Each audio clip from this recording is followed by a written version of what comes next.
always comes down to this, is that have you tapped into your higher self? Because that is the vessel that which receives and perceives the spirit world. Yes.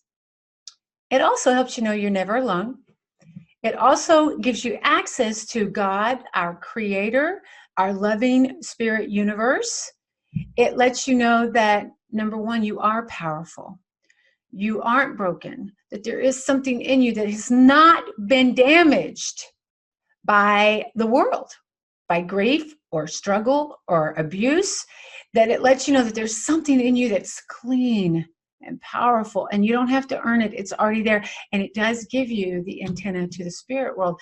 Are you ready to connect with your spirit guides, angels, and loved ones?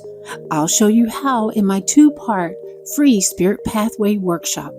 You'll learn how to access healing wisdom, messages, support, and love waiting for you. Sign up today.